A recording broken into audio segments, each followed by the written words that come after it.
चलिए आज विजयनगर साम्राज्य आपका शुरू होने वाला है। ठीक है,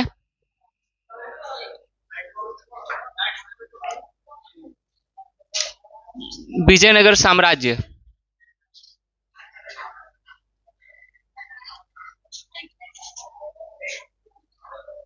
ठीक है, विजयनगर साम्राज्य, इसके बारे में पहले कुछ बता ही देते हैं क्या था ये विजयनगर साम्राज्य।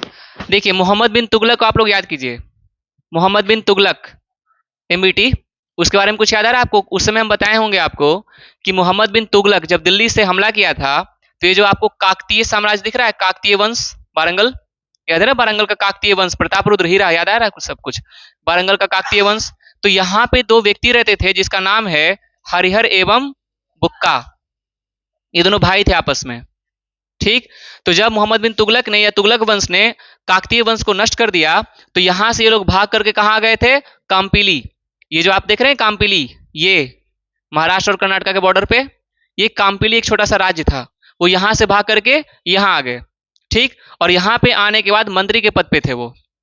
ठीक है, ठीक उस समय क्या हुआ कि आपको ये नाम याद होगा, गुरशास्प। हाँ, याद है गुरशास्प? मोहम्मद बिन तुगलक के समय विद्रोह कर दिया था, याद है ना, दक्कन के क्षेत्रों में। तो गुरशास्प ने जब विद्रोह किया तो इस गुरशास्प को हरिहर एवं बुक्का ने यहां पे शरण दिया था, शरण दिया उनको। इस वजह से मोहम्मद बिन तुगलक इनसे क्या हो गया? नाराज हो गया, और नाराज होकर के उसने इस पे क्या कर दिया? आक्रमण किया, और आक्रमण करने के बाद काम्पिली राज्य को नष्ट करके हरिहर एवं बुक्का को पकड़ करके कहां लेके चला गया? दिल्ली। ठीक है, और दिल्ली ले जाकर के मुसलमान बना दिया। ठीक है, मुस्लिम बना दिया। ठीक, बाद में क्या हुआ कि ये जो आपको पूरा कर्नाटका में कौन है? होयसल, होयसल राजवंश। ठीक है, बाद में क्या हुआ कि होयसल राजवंश में विद्रोह हो गया। ठीक, तुर्की सत्ता के खिलाफ विद्रोह हो गया। अब यहां पे क्या हुआ कि मोहम्मद बिन तुगलक ने इसी हरिहर एवं बुक्का को उसको दबाने के लिए भेजा, क्योंकि इस क्षेत्र को अच्छे से ये लोग पहचानते हैं कि जाके दबा दो, मुसलमान बन ही चुके थे। ठीक है, जब ये इसको दबाने के लिए आए यहां पे, तो यहां पे एक संत है विद्यारण्य, उनका नाम है माधव विद्यारण्य। ठीक, संत माधव विद्यारण्य, इनके प्रभाव में आकर के वापस क्या हो गया? हिंदू, वो फिर से हिंदू धर्म में आ गए। ठीक है, अब जैसे ही वो हिंदू धर्म में आएंगे तो यहीं पे जो होयसल राजवंश आप देख रहे हैं, यहीं पे क्या स्थापित कर देंगे? विजयनगर साम्राज्य स्थापित कर देंगे। यहां पे एक नदी है तुंगभद्रा नदी, उस तुंगभद्रा नदी के आसपास का जो इलाका होगा, दक्षिण वाला इलाका और उत्तर वाला भी थोड़ा सा, वहीं पे क्या स्थापित हो जाएगा? विजयनगर साम्राज्य। ठीक, इनके पिता का नाम था संगम, तो पिता के नाम पे किस वंश की स्थापना कर दी? संगम वंश, अपने पिता के नाम पे संगम वंश। ठीक, अब इसमें एक एक करके लोग शासक बनेंगे। उसमें सबसे पहले कौन बनेंगे? हरिहर प्रथम। ठीक, बाद में बुक्का प्रथम। ये तो कौन क्या करेगा वो तो आगे हम आपको लिखवा ही देंगे अभी। अब इस कहानी में एक चीज और ट्विस्ट यहां पे आएगा। देखिए इसमें होगा क्या कि ये शासक तो बन जाएंगे, सबसे पहले तो हरिहर प्रथम बनेगा। हरिहर प्रथम जब शासक यहां का बनेगा इस इलाके का, तो ठीक इसके ऊपर याद कीजिए कि मोहम्मद बिन तुगलक के ही समय, अच्छा विजयनगर कब हुआ था? 1336, और ठीक याद कीजिए कि 1347 में एक और आजाद हो गया था, याद है? बहमनी साम्राज्य याद आया? ये भी आजाद हो गया था। अब आप खुद सोच के देखिए कि एक नीचे है विजयनगर, ऊपर है बहमनी साम्राज्य, दोनों एकदम बॉर्डर, आपस में क्या हो रहा है? टक्कर तो होने वाली है, टक्कर तो होगा यहां पे। अब यहां पे क्या होता है कि ये जो आपको हरिहर प्रथम जो शासक बनेगा, पहला विजयनगर में पहला शासक हरिहर प्रथम बनेगा ना, तो हरिहर प्रथम अपने आप को कभी भी राजाधिराज की उपाधि नहीं लेगा। इस वजह से कि अगर वो राजाधिराज की उपाधि लेता है तो बहमनी साम्राज्य का जो हसन गंगू शासक है वो नाराज हो जाएगा कि अच्छा मेरे बगल में राजाधिराज, इसका मतलब समझ रहे हैं ना? तो उसने कभी लिया ही नहीं, नॉर्मल रहा, एकदम आसानी से काम करता रहा अपना। बाद में कौन आएगा? बुक्का प्रथम। जैसे ही बुक्का प्रथम आएगा तो यहां से इसकी टक्कर शुरू हो जाएगी, क्योंकि यहां का शासक बहमनी का उसमें बनेगा मोहम्मद शाह, मोहम्मद शाह ये बनेगा बहमनी राज का शासक, और इसी के साथ बुक्का प्रथम का टकराहट शुरू हो जाएगा। यहां पे किला भी है, मुदगल का किला, उस पर एक युद्ध भी होता है। हालांकि बुक्का प्रथम हार जाता है, उससे हार जाता है। बाद में तो अपने घर में भी छुप गया था, महल में छुप गया था ये, लेकिन फिर वो दोनों में संधि हो जाती है। संधि इस शर्त पे होती है, जैसे देखिए लड़ाई क्यों हो रहा था। आप इन दोनों के एरिया को अगर आप देखेंगे तो इसी बीच में आपको पड़ता है तुंगभद्रा नदी। तुंगभद्रा नदी। अब आप खुद सोच के देखिए कि तुंगभद्रा नदी है, उसके आसपास का जो जमीन होगा वो उपजाऊ होगा, नदी है ना। तो यहीं पे एक है कृष्णा और कावेरी का द्वाब। कृष्णा कावेरी का द्वाब। द्वाब का मतलब तो आप जानते ही हैं, दो नदी के बीच का जो जमीन क्षेत्र होता है वो बहुत उपजाऊ था। और इसी को टक्कर को लेकर के इन दोनों में संघर्ष शुरू हो जाता है। पहला संघर्ष हुआ कृष्णा कावेरी वाला। दूसरा संघर्ष आपको होगा, आप इसी के एक और नाम दे सकते हैं, इसको आप रायचूर का द्वाब भी कह सकते हैं। रायचूर का द्वाब, रायचूर जगह है वहां पे, इन्हीं दो नदी के बीच में रायचूर का द्वाब पहला हो गया। दूसरा कृष्णा कावेरी का, इसका डेल्टा कर दीजिए, द्वाब ने डेल्टा ये। और तीसरा हो जाएगा आपको मराठवाड़ा। मराठवाड़ा का इलाका, क्योंकि देखिए दोनों बॉर्डर पे है। मराठवाड़ा जो इलाका है ना आपको, ये पूरा इलाका है मराठवाड़ा का। जैसे ये उसको जीतने के लिए कोशिश करेगा, वो इसको जीतने की कोशिश करेगा, संघर्ष होगा, होना ही है। दोनों में एक लंबा संघर्ष चलता है। हालांकि बुक्का प्रथम हार जाता है और बाद में उसकी संधि को मानना पड़ता है, फिर शांत हो जाता है ये। लेकिन कुछ समय के बाद फिर हरिहर द्वितीय जब आएगा, फिर बाद में ये जो आपको बहमनी साम्राज्य है ना, वहां एक शासक बाद में आएगा और वो फिर हमला करेगा, देवराय प्रथम के समय हमला करेगा वो। ठीक है, तो कहानी को बाद में समझाते हैं, पहले इतना लिखवा लेते हैं, फिर आप कहानी को आगे समझिएगा।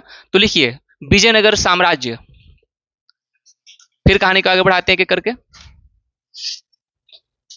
विजयनगर साम्राज्य, हेडिंग दीजिए विजयनगर साम्राज्य। विजयनगर साम्राज्य ब्रैकेट में लिखिएगा 1336 से 1652। 1336 से लेकर के 1652।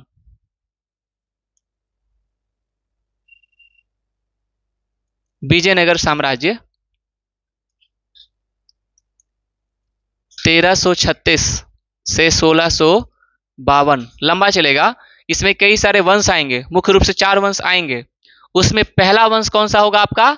संगम वंश। संगम वंश, संगम वंश था ना पहला, हरिहर बुक्का तो शासक हुआ। संगम वंश, हेडिंग दीजिए संगम वंश। संगम वंश,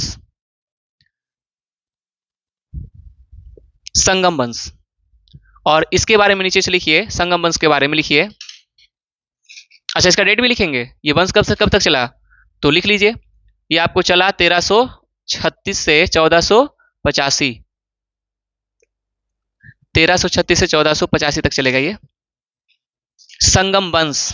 लिखिए इसके बारे में, लिखिए विजयनगर साम्राज्य की स्थापना, विजयनगर साम्राज्य की स्थापना, विजयनगर साम्राज्य की स्थापना 1336 ईस्वी में। विजयनगर साम्राज्य की स्थापना 1336 ईस्वी में, 1336 ईस्वी में हरिहर एवं बुक्का नामक 2 भाइयों ने की थी। हरिहर एवं बुक्का नामक 2 भाइयों ने की थी। बुक्का, हरिहर एवं बुक्का नामक 2 भाइयों ने की थी। लिखिएगा उसने अपने पिता संगम के नाम पर, उसने अपने पिता संगम के नाम पर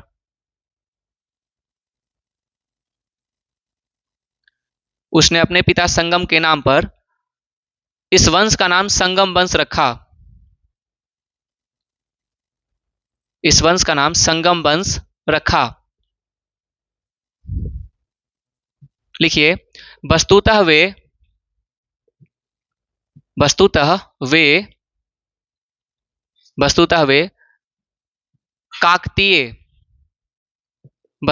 काकतीय वंश के सामंत थे।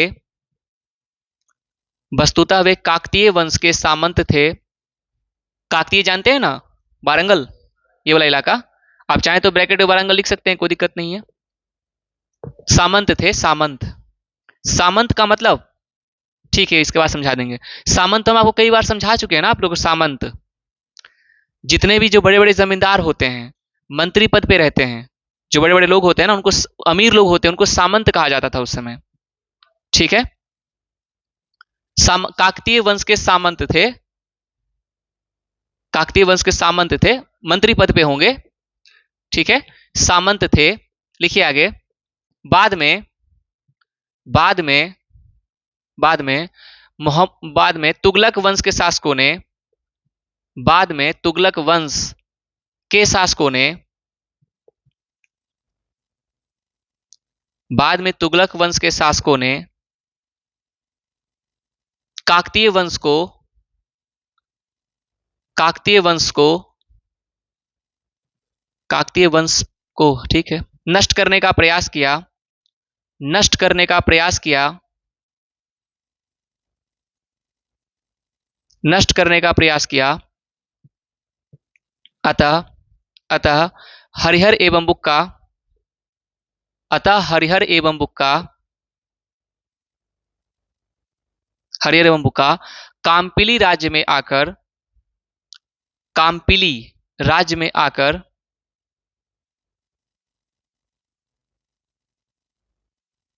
रहने लगे, काम्पिली राज्य में आकर रहने लगे। वे मंत्री के पद पर आसीन हुए, वे मंत्री के पद पर आसीन हुए। हाँ, आसीन माने मंत्री के पद पर बैठे, आसीन हुए। फिर लाइन को चेंज करके लिखिएगा, गुरशास्प, गुरशास्प, गुरशास्प एक विद्रोही था, गुरशास्प एक विद्रोही था, एक विद्रोही था, जिसे जिसे जिसे हरिहर एवं बुक्का ने शरण दी थी, जिसे हरिहर एवं बुक्का ने शरण दी थी, हरिहर एवं बुक्का ने शरण दी थी, शरण दी थी, जिसके कारण, जिसके कारण एमबीटी नाराज हो गया, जिसके कारण एमबीटी नाराज हो गया, नाराज हो गया, तथा काम्पिली राज्य पे आक्रमण कर दिया, तथा काम्पिली राज्य पर आक्रमण कर दिया, तथा काम्पिली राज्य पर आक्रमण कर दिया, आक्रमण कर दिया, और हरिहर एवं बुक्का को, आक्रमण कर दिया, और हरिहर एवं बुक्का को, हरिहर एवं बुक्का को दिल्ली ले जाकर,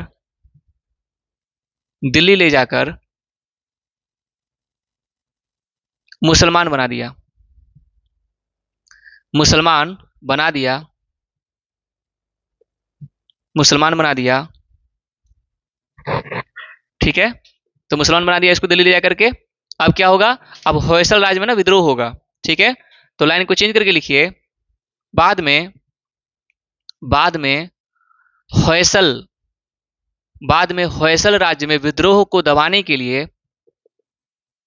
बाद में होयसल राज्य में विद्रोह को दबाने,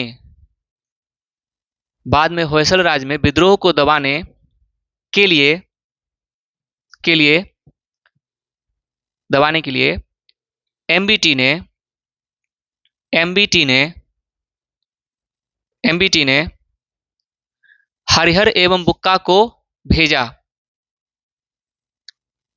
हरिहर एवं बुक्का को भेजा, हरिहर एवं बुक्का को भेजा। लेकिन, लेकिन संत विद्यारण्य, संत विद्यारण्य, संत विद्यारण्य, विद्यारण्य के प्रभाव में, के प्रभाव में हरिहर एवं बुक्का हिंदू धर्म में आ गए, हिंदू धर्म को ग्रहण कर लिया, हरिहर एवं बुक्का हिंदू धर्म को ग्रहण कर लिया, ग्रहण कर लिया, तथा तथा ग्रहण कर लिया तुंगभद्रा नदी के तथा तुंगभद्रा नदी के आसपास तथा तुंगभद्रा नदी के आसपास तुंगभद्रा नदी के आसपास विजयनगर साम्राज्य की स्थापना कर दी। विजयनगर विजयनगर की स्थापना कर दी। विजयनगर की स्थापना कर दी। विजयनगर की स्थापना कर दी जो आधुनिक समय में जो आधुनिक समय में जो आधुनिक समय में हम्पी हम्पी जो आधुनिक समय में हम्पी ब्रैकेट में लिखिए कर्नाटक, ब्रैकेट में कर्नाटक है है। हम्पी हम आपको दिखाएंगे भी लास्ट में, कि अभी दिखा दें। हाथ की कसरत ठीक ठाक हो गई है। हिंदू उसको मुसलमान बना दिया, फिर हिंदू आ गए। ठीक है, काम्पली ये रहा। काम्पली ये राज्य है छोटा सा, ये है काम्पली, कर्नाटका महाराष्ट्र के बॉर्डर पे है। अगर आप लोग के हाथ की कसरत थोड़ा ठीक ठाक हो गई है तो हम्पी का चित्र दिखा देते हैं। ठीक है,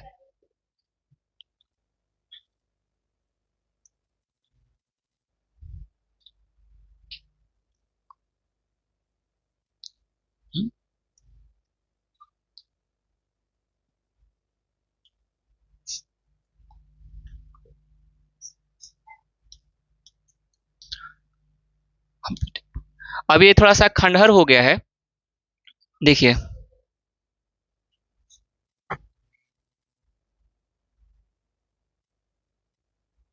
यही हम्पी है। देखिए हाँ, हम्पी जो 50 रुपए का नोट रहता है ना, उसमें इसका चित्र भी रहता है।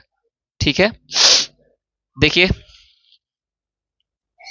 हम्पी में आपको मंदिर बहुत अच्छे अच्छे हैं, काफी अच्छे अच्छे मंदिर है वहां पे। हम आपको आगे पढ़ाएंगे। हाँ, 50 रुपए के नोट पे इसका जिक्र होता है। हाँ, रथ है ये रथ है, रथ शैली में बना हुआ है। अच्छा, ये कौन देवता है बताइए तो?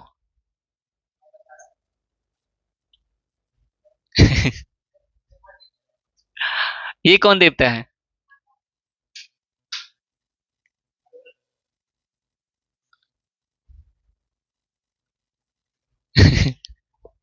हमको तो देवता हमको तो देवता कम राक्षस ज्यादा लग रहे हैं। या मेढक वाले बाबा है ना, वो ज्यादा लग रहे हैं हमको तो। देखिए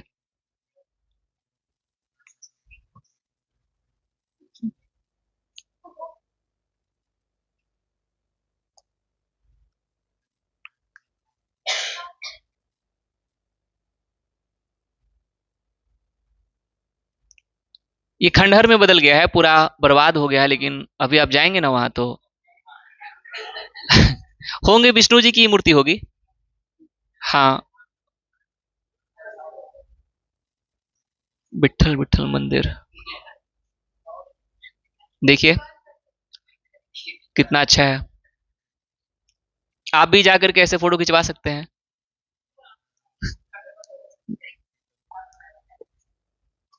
अब ऐसे खिंचाने के लिए तो फिर उम्र अभी इंतजार करना होगा, क्योंकि बीच में ये भी होना चाहिए, तो समय लगेगा क्या। लेकिन देखिए बढ़िया है, बहुत अच्छा शानदार। देख रहे हैं कितना बढ़िया से बनाया गया है, वो जरा देखिए। चलेगा कैसे? पत्थर का ना है, चलेगा कैसे? हाँ, ये आप लोग कर सकते हैं, ये है संभव, है ना, ये संभव है। बहुत शानदार बनाया, देख रहे हैं कितना कटिंग अच्छा है, कलाकारी बहुत अच्छा है। हम्पी वैसे भी घूमने के लिए हम्पी जगह बहुत शानदार है, बहुत अच्छी जगह है घूमने के लिए ये बहुत अच्छी जगह है घूमने के लिए, उसमें कोई शक नहीं है। हम्पी जगह बहुत सुंदर है।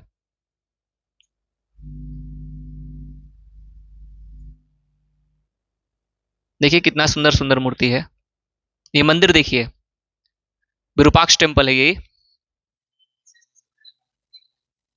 देखिए मंदिर देखिए।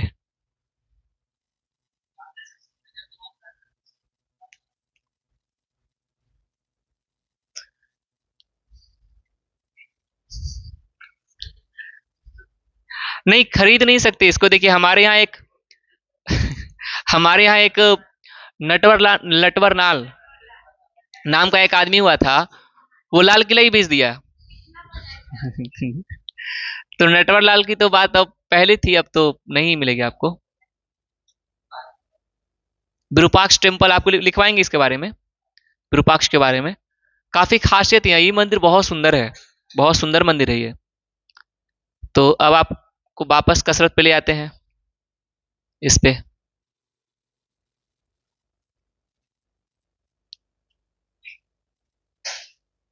उस पे क्यों नहीं आ रहा है?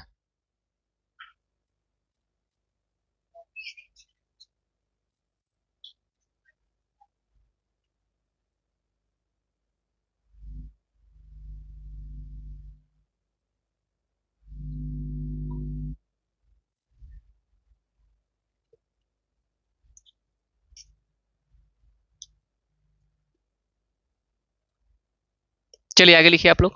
लिखिए, पहला लिखिए संगम राजवंश। लिखिए संगम, अच्छा संगम राजवंश लिख लिए हैं। लिखिए पहला शासक का नाम लिखिए, हरिहर प्रथम। हरिहर प्रथम, हरिहर प्रथम, हरिहर प्रथम। समय लिखिए 1336 से 1356। 1336 से 1356। 36 से 1356।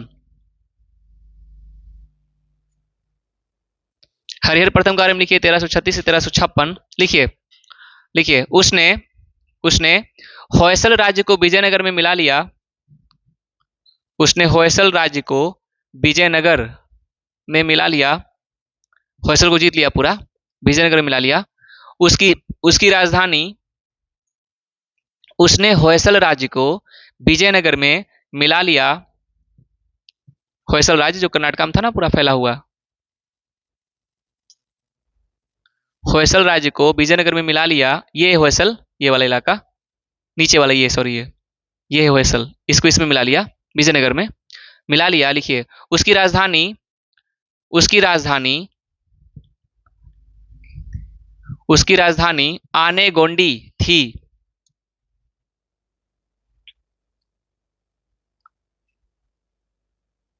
आने आनेगोंडी थी, उसकी राजधानी आनेगोंडी थी, जो विजयनगर शहर का एक महत्वपूर्ण भाग था। जो विजयनगर साम्राज्य का एक महत्वपूर्ण भाग था। विजयनगर साम्राज्य का एक महत्वपूर्ण भाग था। लिखिए, लिखिए उसने अपनी राजधानी, उसने अपनी राजधानी आनेगोंडी से हम्पी कर लिया। आनेगोंडी से हम्पी कर लिया। पहले तो आनेगोंडी थी लेकिन उसने चेंज कर लिया, आनेगोंडी से हम्पी कर लिया। आनेगोंडी से हम्पी कर लिया, हम्पी कर लिया। अगला लिखिए, बुक्का प्रथम, दूसरा शासक बुक्का प्रथम। बुक्का प्रथम, समय लिखिएगा 1356 से 1377, 21 साल शासन किया है। बुक्का प्रथम 1356 से 1377। बुक्का प्रथम के बारे में लिखिए। उसने मदुरै को, उसने मदुरै को, उसने मदुरै, मदुरै कहाँ है मदुरै? तमिलनाडु, तो ब्रैकेट में लिख लीजिए तमिलनाडु। उसने मदुरै को अपने साम्राज्य में मिला लिया, मैंने जीत लिया, तमिलनाडु को भी जीत लिया, साम्राज्य में मिला लिया। उसने मदुरै को अपने ये है ना मदुरै, ये देखिए ये जो है ना आपका, ये यही आपको मदुरै, नीचे वाला मदुरै के पांड्य, तो इसको जीत लिया, इसको यहां से जीत लिया, इसको भी पूरा जीत लिया और पूरा विजयनगर कर लिया। ठीक है, इसको इसको जीत लिया। केरल को भी जीत लिया था, केरल तक उसकी था बुक्का प्रथम का, मिला लिया। इस विलय में इस विलय में इस विलय में उसका पुत्र इस विलय में उसका पुत्र इस विलय में उसका पुत्र कुमार कंपन इस विलय में उसका पुत्र कुमार कंपन का महत्वपूर्ण हाथ था का महत्वपूर्ण हाथ था का महत्वपूर्ण हाथ था। देखिए, कंपन की पत्नी कंपन की पत्नी कंपन की पत्नी गंगा देवी ने कंपन की पत्नी गंगा देवी ने मदुरा विजयम यानी कि मदुरै का विजय, गंगा देवी ने मदुरा विजयम यानी मदुरै का विजय नामक ग्रंथ की रचना की नामक ग्रंथ की रचना की नामक ग्रंथ की रचना की जिसमें जिसमें मदुरा विजय की चर्चा है जिसमें मदुरा विजय की चर्चा है देखिए, बुक्का प्रथम को बुक्का प्रथम को बुक्का प्रथम को तीन समुद्रों का स्वामी कहा जाता है तीन समुद्रों का स्वामी कहा जाता है तीन समुद्रों का स्वामी कहा जाता है। देखिए, तीन समुद्रों का स्वामी क्यों कहा जाता होगा, आप सोच के देखिए, आप खुद देखिए, ये इलाका हुआ पूरा और ये इलाका पूरा हुआ, तो एक तरफ इधर समुद्र, नीचे इधर, तो तीन समुद्र का स्वामी हुआ ना, तीन तरफ से घिरे समुद्रों का स्वामी कहा जाता था। फिर लिखिए, लाइन को चेंज करके लिखिएगा, बुक्का प्रथम के समय ही बहमनी राजवंश के साथ बुक्का प्रथम के समय ही बहमनी राजवंश के साथ संघर्ष शुरू हो गया संघर्ष शुरू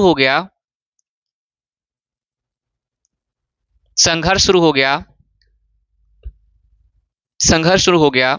दोनों के बीच युद्ध के तीन कारण थे दोनों के बीच युद्ध के तीन कारण थे दोनों के बीच युद्ध के तीन कारण थे। पहला में लिखिएगा, रायचूर का द्वाब। पहला कारण रायचूर का द्वाब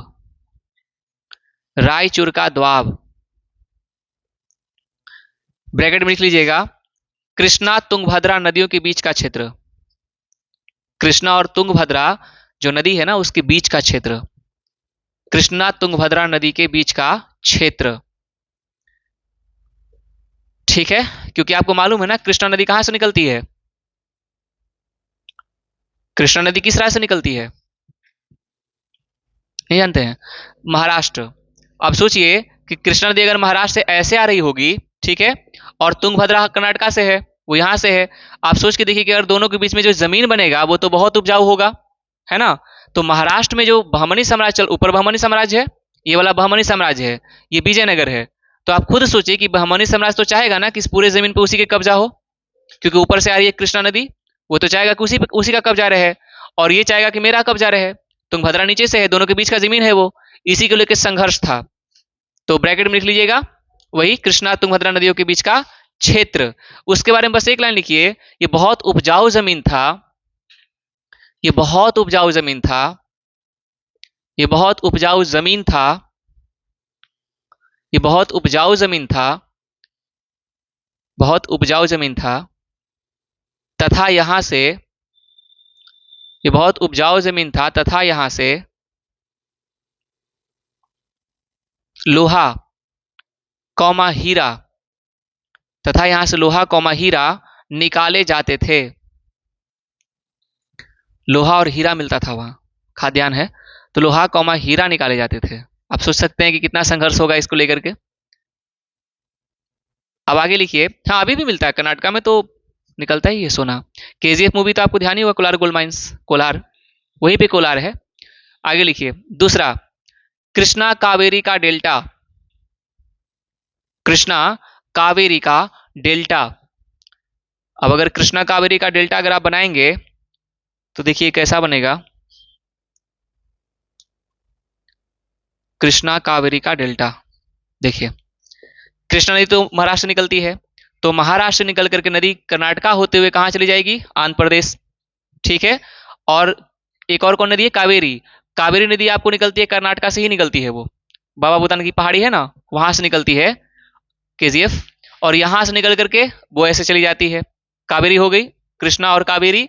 अब ये जो दोनों नदियां हैं यहां जाकर क्या बनाती है, तो जो डेल्टा यहाँ पे बन रहा है तो बीच में जो जमीन होगा वो बहुत उपजाऊ होगा, दोनों नदी के बीच में। अब इसको लेकर के भी संघर्ष चल रहा है, वो चाह रहा है कि मेरा, कृष्णा नदी ऊपर से आ रहा है, ये चाह रहा है कि मेरा। और जो कि आपको पता है ना कि काकतीय वंश जो यहाँ पे बारंगल चल रहा है, इस पे विजयनगर ने, मतलब यहाँ पे विजयनगर ने क्या किया था, इसको अपने साम्राज्य में ला लिया था, इसको भी सबको जीत लिया था।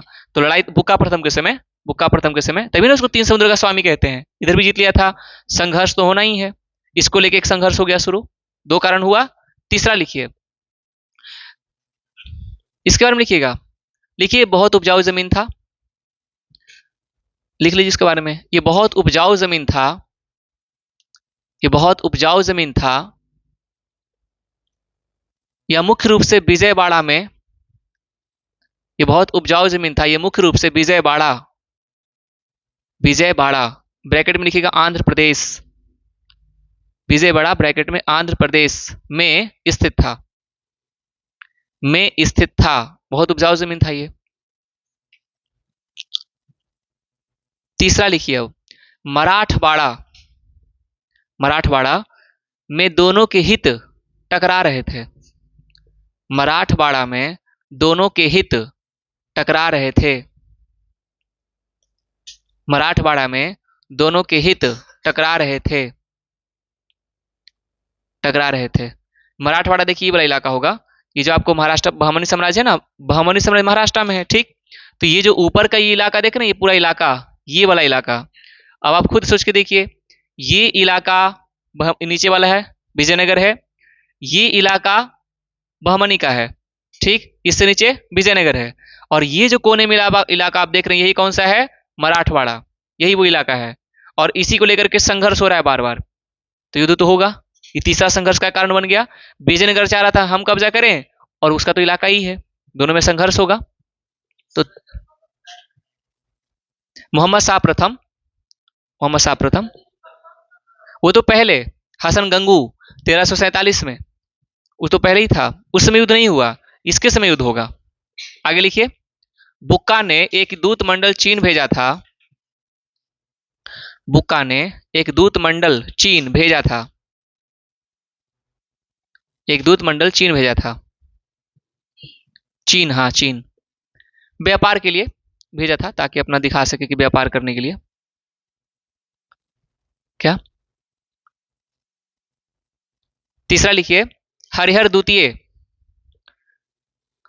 हाँ दूत मंडल चीन भेजा था, दूत मंडल राजदूत के रूप में भेजा जाता है ना व्यापार करने के लिए, कूटनीतिक शक्ति। लिखिए तीसरा, हरिहर द्वितीय 1377 से 1406, हरिहर द्वितीय 1377 से लेकर के 1406, हरिहर द्वितीय। लिखिए हरिहर द्वितीय के बारे में, हरिहर द्वितीय लिखिए, लिखिए, उसका मंत्री सायन था, उसका मंत्री सायन, सायन था, उसका मंत्री सायन था, उसने ऋग्वेद पर, उसने ऋग्वेद पर एक भाष्य लिखा था, या टीका लिखा था, लिख लीजिए, उसने ऋग्वेद पर एक टीका लिखा था, टीका लिखा था। लिखिए, हरिहर द्वितीय ने, हरिहर द्वितीय ने बहमनियों से, बहमनी से गोवा और बेलगांव का क्षेत्र छीन लिया। गोवा और बेलगांव का क्षेत्र छीन लिया। छीन लिया। गोवा और बेलगांव का क्षेत्र छीन लिया। बेलगांव अभी आपको कर्नाटका में पड़ेगा, ठीक। और गोवा तो जानते ही हैं। तो गोवा और बेलगांव का क्षेत्र छीन लिया तथा महाराजा धीराज की उपाधि ली। तथा महाराजा धीराज की उपाधि ली। तथा महाराजा धीराज की उपाधि ली। ठीक है। अब आप खुद सोच के देखिए कि इस साम्राज्य में कोई और ले नहीं रहा था। ये देखिए महाराजा धीराज की उपाधि ले लिया, ठीक। अभी कोई नहीं ले रहा था ना, इसने ले लिया। गोवा भी छीन लिया और बेलगांव भी छीन लिया। किसे छीन रहा है? बहमनी से छीन रहा है, जिसे ऑलरेडी पहले एक बार हार चुका है बुरी तरीके से। अब ये बनाया तो ये छीन रहा है। वो कह रहा था ना, अभी छीन रहा है, क्योंकि उस समय जो बहमनी के शासक थे वो बहुत शांति प्रिय था, ठीक। मोहम्मद शाह द्वितीय बाद में बना ना वहां, वो बहुत शांति प्रिय था और ये छीन रहा है, तो ज्यादा दिन तो चलेगा नहीं।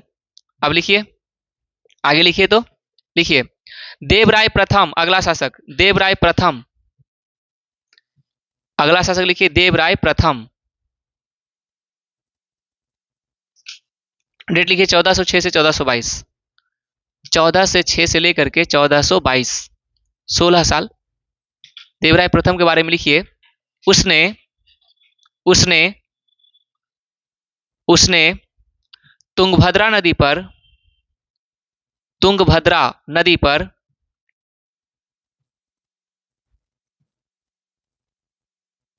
तुंगभद्रा नदी पर तथा तथा हरिहर नदी पर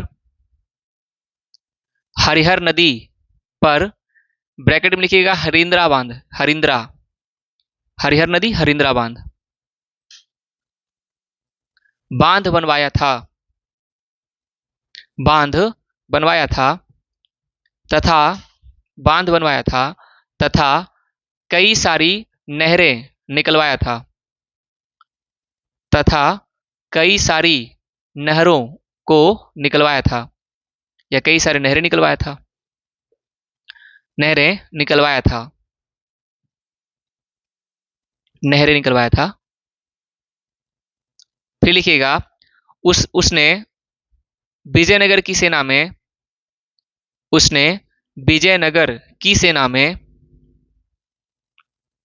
में सर्वप्रथम विजयनगर की सेना में सर्वप्रथम तुर्की मुसलमानों को नियुक्त किया था। तुर्की मुसलमानों को नियुक्त किया था। तुर्की मुसलमानों को नियुक्त किया था। ठीक है। एक लाइन और लिख लीजिए इसमें। इटली का यात्री इटली का यात्री इटली का यात्री Nicolo Conti Nicolo Conti Nicolo Conti इसी के समय भारत आया था। इसी के समय भारत आया था, यानी विजयनगर में आया होगा, आया था। ठीक है। देखिए इस समय क्या हुआ था कि चूंकि इसके पहले वाले ने तो गोवा छीन लिया है, बेलगांव छीन लिया है, तो उस समय तो विजयनगर बहमनी के जो शासक थे वो शांति प्रिय थे। अब वहां भी सत्ता बदलेगा, दूसरे शासक आएंगे। ठीक है। जो दूसरे शासक वहां पे आएंगे तो फिर हमला कर देगा विजयनगर पे। जब हमला होगा तो ये जो आपको देवराय प्रथम है ये क्या करेगा, उससे हमला से हार जाएगा, हमला होने पे हार जाएगा। जब ये हमले में हार जाता है तो इसको अपनी बेटी का विवाह उस सुल्तान के साथ करना पड़ता है। ठीक है। साथ ही साथ बाराबंकी एक जगह है वहां पे, उसको दहेज के रूप में भी देना पड़ता है, ताकि दोबारा फिर वो कुछ कर ना सके। इस रूप में भी इस युद्ध को सोनार का युद्ध कहते हैं। सोनार का युद्ध कहते हैं, सोनार की पुत्री का युद्ध कहते हैं। ये भी लिखेंगे, लिखेंगे तो एक लाइन लिख लीजिए उसमें, उसी में लिख लीजिए। देखिए बहमनी शासक और देवराय प्रथम के बीच के युद्ध को बहमनी शासक एवं देवराय प्रथम के बीच हुए युद्ध को हुए युद्ध को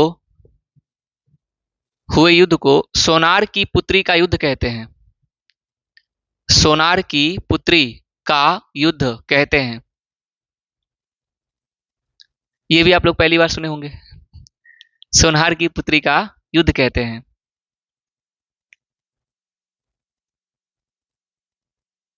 हो गया। अब इस वंश का लास्ट में लिखिए देवराय द्वितीय।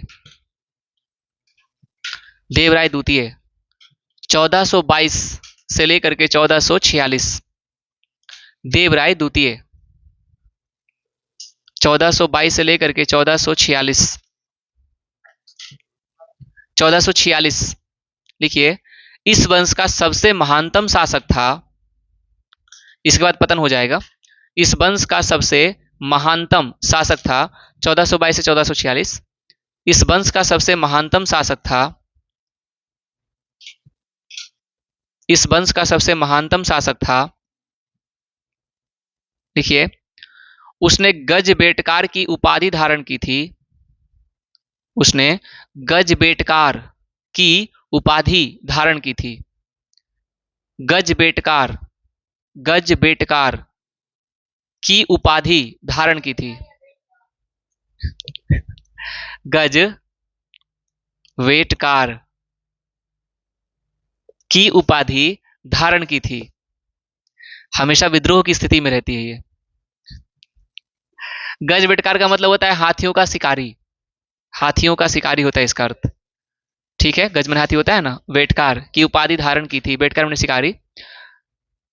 हमेशा विद्रोह की स्थिति में रहती है। विद्रोह ही चल रहा है ना, गुरसास का विद्रोह हो रहा है, विद्रोह ही चल रहा है केवल।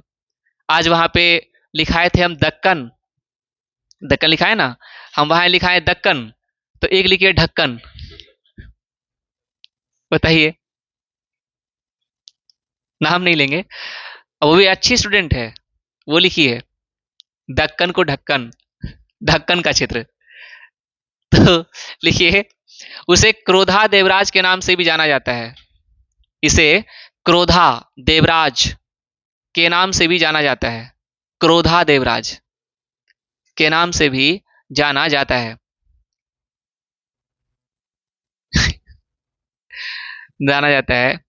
लिखिए, वह विद्या का महान संरक्षक था। वह विद्या का महान संरक्षक था। वह विद्या का महान संरक्षक था। विद्या का महान संरक्षक था। फिर लिखिएगा लाइन चेंज करके, उसके दरबार में, उसके दरबार में, उसके दरबार में प्रसिद्ध तेलुगु कवि, उसके दरबार में प्रसिद्ध तेलुगु कवि श्रीनाथ रहते थे। उसके दरबार में प्रसिद्ध तेलुगु कवि श्रीनाथ रहते थे। श्रीनाथ रहते थे, जिन्होंने, श्रीनाथ रहते थे, जिन्होंने, जिन्होंने हर विलासम की रचना की। जिन्होंने हर विलासम की रचना की। एक किताब लिखा उन्होंने, हर विलासम की रचना की, रचना की। ठीक है, लिखिए, देवराय द्वितीय के बाद, देवराय द्वितीय के बाद मल्लिकार्जुन गद्दी पर बैठा। देवराय द्वितीय के बाद मल्लिकार्जुन गद्दी पर बैठा। अभी कांग्रेस के अध्यक्ष है ना एक मल्लिकार्जुन जी, गद्दी पर बैठा, जिसे प्रौढ़ देवराय कहा जाता है। जिसे प्रौढ़ देवराय, बूढ़ा देवराय, प्रौढ़,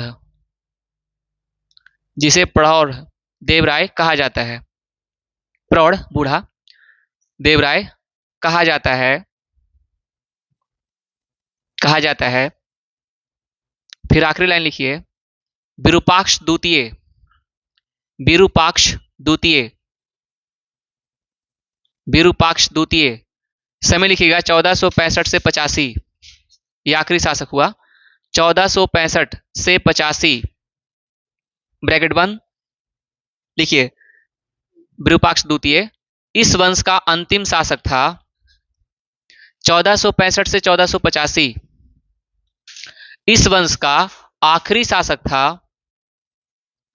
इस वंश का आखिरी शासक था, उसके पुत्र ने ही उसकी हत्या कर दी, उसके पुत्र ने ही उसकी हत्या कर दी, हत्या कर दी। अतः राज्य में अराजकता फैल गई, अतः राज्य में अराजकता फैल गई, कानून व्यवस्था भंग हो गया, जिसका फायदा उठाकर अराजकता फैल गई, अराजकता फैल जाना, अस्त व्यस्त हो जाना, पूरा कानून व्यवस्था चौपट हो जाना, विद्रोह की स्थिति, पूरा अराजकता फैल गई, जिसका फायदा उठाकर, जिसका फायदा उठाकर चंद्रगिरी के गवर्नर, चंद्रगिरी के गवर्नर, चंद्रगिरी के गवर्नर नरसिंह सालुब ने, नरसिंह सालुब ने, नरसिंह सालुब ने गद्दी पर अधिकार कर लिया, नरसिंह सालुब ने गद्दी पर अधिकार कर लिया, गद्दी पर अधिकार कर लिया